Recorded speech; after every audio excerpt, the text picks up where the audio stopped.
Terima kasih Anda masih bersama kami dan kita masih bicara soal damai demi tumbuh ekonomi. Saya ingin ke Pak Sarman. Pak Sarman, di dalam pidato dari Presiden dan juga Menko Perekonomian setelah keramaian minggu lalu ini Pak, itu ada janji untuk memberikan insentif untuk pengusaha. Kalau dalam kondisi sekarang, apa yang paling diharapkan oleh pengusaha dibantu pemerintah Pak? Ya, tentu gini, salah satu tantangan kita saat ini adalah ketenaga kerjaan. Ya kan? Kita tahu bahwa akhir-akhir ini banyak sekali PHK, angka pengangguran kita juga bertambah dalam hal ini. Nah, sehingga memang pemerintah harus melakukan evaluasi dan kajian kira-kira insentif mana akan diberikan kepada pelaku usaha. Yang tujuannya adalah bagaimana para pengusaha-pengusaha ini mampu menciptakan lapangan pekerjaan. Ya, karena dengan pengangguran saat ini banyak, diajak demo itu gampang sekali. Apalagi kalau tanda kutip ya, diberikan sesuatu. Tapi kalau sudah bekerja, kita sangat yakini mereka akan susah diajak untuk demo. Jadi logis harapan, itu. iya betul. Jadi ini yang perlu, saya rasa ini perlu kita diskusi bersama dalam hal ini. Dan kita lihat, kita sangat apresiasi Bapak Presiden juga kan sudah menyampaikan kepada DPR supaya segera mengundang tokoh-tokoh masyarakat, tokoh-tokoh pemuda, tokoh mahasiswa untuk berdialog. Dan yang paling penting juga adalah kami melihat bahwa Pak Presiden menyampaikan kepada seluruh kementerian supaya cepat responsif dan juga tidak harus juga menerima kritikan-kritikan. Nah, makanya dalam hal ini kami dari pengusaha sangat berharap bahwa insentif ini sesuatu yang sangat dibutuhkan oleh pelaku usaha. Nah, cuman memang masing-masing sektor kan kebutuhannya berbeda-beda. Nah, disitulah kita harus duduk bersama. Yang tujuannya cuma satu, bagaimana pengusaha itu semakin produktif, yang akhirnya mampu menciptakan lapangan pekerjaan. Karena kita lihat bahwa masalah keamanan ini kan menjadi salah satu faktor yang harus kita jaga. Tingkat kepercayaan investor ke Indonesia cukup tinggi. Akan tetapi kan mereka tidak hanya sekedar izinnya lancar, ya kan, kebijakannya baik, tapi dari aspek keamanan dan kenyamanan itu juga menjadi nomor satu bagi mereka. Keberlanjutan investasinya juga menjadi poin penting. Jadi ya ini tugas kita bersama. Kami dari pengusaha tentu sangat berharap supaya ini berakhir dalam hal ini.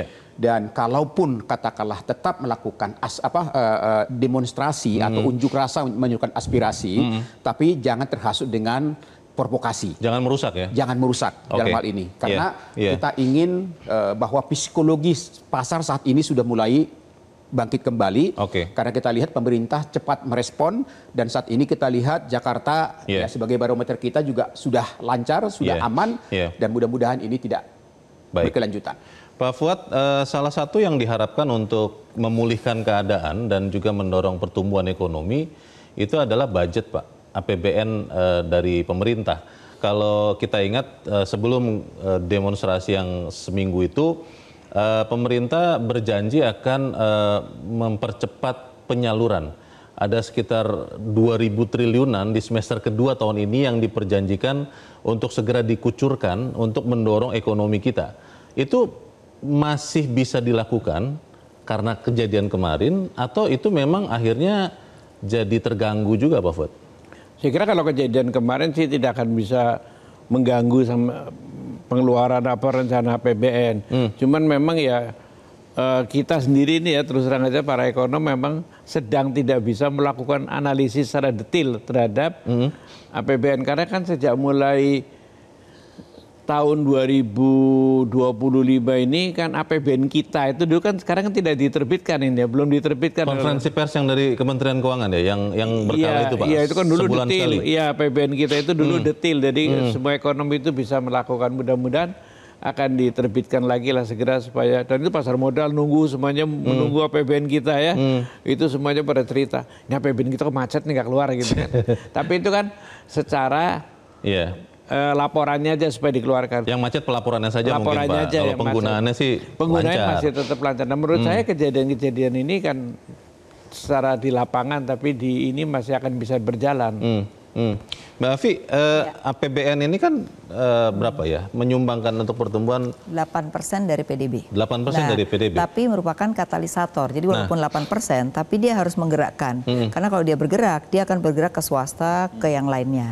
Nah yang kedua, BUMN nih menurut saya, sejak ada Danantara ini kan pergerakannya agak lambat. Nah ini juga kalau kita lihat permintaan kredit BUMN kepada bank-bank sangat rendah. Padahal mereka juga salah satu katalisator bagi pergerakan ekonomi. Karena konsolidasi mungkin, Mbak? Nah justru itu konsolidasinya kelamaan maksud saya.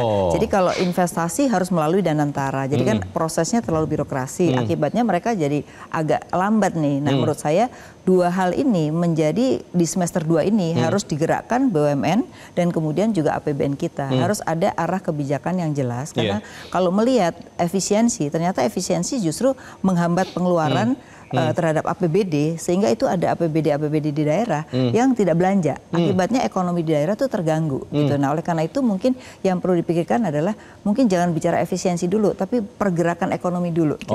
Nah efisiensi itu boleh dilakukan, tapi harus ada tahapan. Jangan ngerem mendadak. Gitu. Kalau ngerem mendadak, efeknya kayak sekarang. Bisa tergelincir ya Betul. kendaraannya. Kalau kita lihat pengeluaran APBN kita kan sangat lambat nih. Harusnya sekarang udah lebih dari 70% dong. Gitu kan udah tinggal berapa bulan lagi. Karena sudah masuk September ya. Betul. Jadi dua hal itu menurut saya menjadi catatan semester 2 dan tahun depan, supaya tahun depan itu pertumbuhannya bisa berkesinambungan, tidak besar di belakang tapi di depannya jadi kecil gitu. Yang bisa menarik investasi kira-kira ya Mbak Afi, karena kan untuk bisa mencapai 5-6% tahun ini dengan target 2029 8%, itu kan berapa? 5.000-7.000 triliun. Itu kira-kira ada tidak?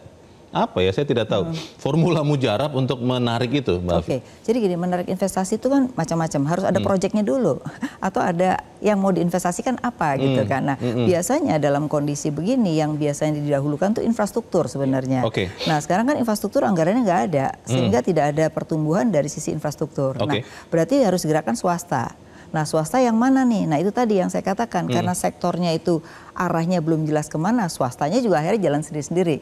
Tidak mengarah pada mana yang diberikan insentif supaya ekonomi itu cepat tumbuh. Misalnya kayak hilirisasi atau hulurisasi, itu sebenarnya bisa efeknya besar.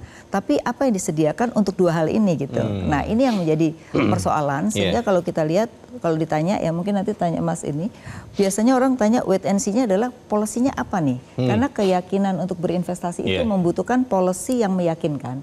Kemudian juga hukum, ini hukum juga menjadi masalah karena hukum itu di Indonesia saat ini masih belum mendapat kepercayaan penuh gitu, aparat hukum ya. Ini juga dua hal, jadi antara hukum sama kebijakan ini yang diharapkan. Pak Ari, saya ingin ke Pak Ari dulu. Investasi itu kan digencarkan Pak untuk Indonesia, baik yang foreign direct investment, investasi langsung maupun portofolio lewat bursa. Kalau investor asing yang diharapkan kepada pemerintah Indonesia saat ini, itu apa kira-kira Pak Ari supaya kemudian lebih banyak lagi foreign inflow ke bursa? Ya, I think kalau dari foreign inflow kan dari ke bursa ini kan beberapa faktor ya. Salah satunya percepatan ekonomi nih, ya kan. Yang dari udah dibicarakan tadi, investor mau melihat bahwa daya beli masyarakat ini pulih. Karena kan of course kita melihat bahwa household consumption ini kan lebih dari 50% of PDB. Jadi bagaimana kita melihat lapangan kerja diciptakan, pengangguran berkurang, dan bagaimana kita bisa mendorong konsumsi masyarakat. Itu contohnya itu faktor pertama. Kedua dari government spending. Kalau melihat dari di semester 1, penyerapan anggaran belanja pemerintah agak lambat. Jadi semoga kita bisa melihat percepatan di semester 2. Memang siklusnya memang semester 2 biasanya lebih besar dari semester 1. Dan semoga anggaran prioritas pemerintah ini bisa dipercepat. Kalau diibaratkan Pak Ari, dengan segala hormat ke Mbak Afi, Indonesia sebagai gadis seksi dibandingkan negara-negara lain di kawasan. Mungkin dengan Vietnam juga, dengan Malaysia, atau dengan Tiongkok sekalian. Seberapa seksi Indonesia saat ini untuk portfolio investor terutama yang asing Pak Ari? Investor sudah tahu ya, Indonesia ini kan marketnya sangat atraktif dengan populasi yang besar, dengan sumber daya alam yang sangat kuat. Tapi I think investor juga mau melihat ada perbaikan dari segi reformasi struktural.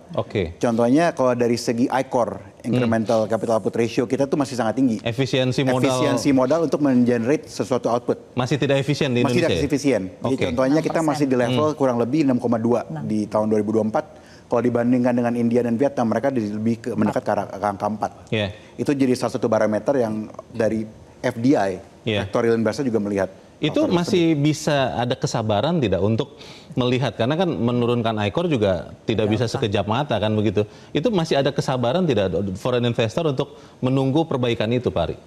I think masih ada kesabaran kan, I think masih ada harapan. Tapi kita harus juga lebih agresif ya dengan mempursue reformasi struktural ini. Soalnya kan of course capital ini kan they might move to other countries juga kan. Iya. Apalagi dengan perkembangan teknologi yang cepat dari segi AI dan dari segi teknologi, menurut saya sih kita harus lebih agresif. Oke, Pak Darwoto, saya ingat dulu di Orde Baru trilogi pembangunan nomor satunya adalah stabilitas. Betul ya, Pak Fuad? Kalau Anda melihat sebagai pengusaha, Pak Darwoto, terkait dengan yang terjadi sepekan lalu, seberapa sustain stabilitas yang terjadi sekarang ini? Ya, kalau kondisi sekarang ke depan ya kita berharap ini harus sustain dong. Harus itu. Tidak bisa ditawar-tawar lagi gitu loh. Makanya ini kerja kerasnya pemerintah dan kita semua supaya bahu-membahu untuk melakukan komunikasi-komunikasi. Komunikasi publik ini kan sangat diperlukan. Perusahaan juga seperti itu. Betul. Pemerintah juga sama. Komunikasi kan yang dilakukan Presiden kan sudah berjalan ya. Tinggal bagaimana yang di bawahnya menerjemahkan. Para menterinya menerjemahkan bagaimana kebijakan-kebijakan. Apalagi kalau tadi Pak Presiden menjanjikan ada memberikan insentif kepada pengusaha, seperti apa? Sebagai contoh misalnya, logistik cost kita. Ini kan juga masih tinggi kan? Nah, itu bagaimana kita tekan. Kemudian yang berikutnya lagi, kepastian bahan baku. Ya kan? Bahan baku di industri manufaktur kita ini kan masih tergantung impor juga. Nah ini kan kelancaran ini kan harus kita pastikan. Karena bisnis itu itu tidak hanya 1-2 bulan saja, tapi untuk long term. Dia harus kepastian saya dapat bahan baku seperti apa. September, Oktober, November ini lagi peak. Khususnya industri elektronik. Ya kan? Saya belum lama diskusi dengan perusahaan elektronik, dia bilang, Pak, September, Oktober, November, ini lagi peak, Pak. Produksinya? Kita masih shorted, Pak. Kita mesti kejar nih. Artinya, ini kan elektronik kan untuk ekspor ya. Betul. Tidak hanya domestik, untuk ekspor juga. Nah, ini kan harus, fenomena-fenomena ini harus dikenali oleh pemerintah.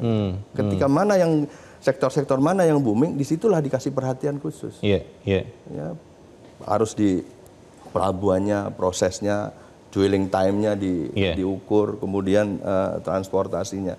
Kemudian yang tidak kalah pentingnya lagi, ini kan ada isu yang menarik ini, undang-undang ketenagakerjaan yang baru yang amanat dari Mahkamah Konstitusi. Ini kan juga itu seperti apa gitu ya? Ini juga lagi ditunggu oleh para investor, para perusahaan di dalam negeri. Ingat ya, kita jangan terpaku kepada investor asing yang masuk di kita. Kita ibaratnya industri yang ada di dalam ini yang harus ditumbuhkan. Ini kita udah punya ayam bertelur nih. Ya ayamnya mesti dipupuk supaya lebih banyak bertelur. Jadi karpet merah bukan hanya untuk calon investor ya? Kalau ini tumbuh bagus, yang di sini tinggal nanya sama temannya, Indonesia gimana? Baik di sini. Ayam-ayam lain akan datang begitu ya? Oke. Simpel aja. Baik, analogi yang menarik, tapi kita harus jeda dahulu dan pemirsa tetaplah bersama kami. Top Ekonomi segera kembali. Jelajahi cara baru mendapatkan informasi. Download Metro TV Extend sekarang.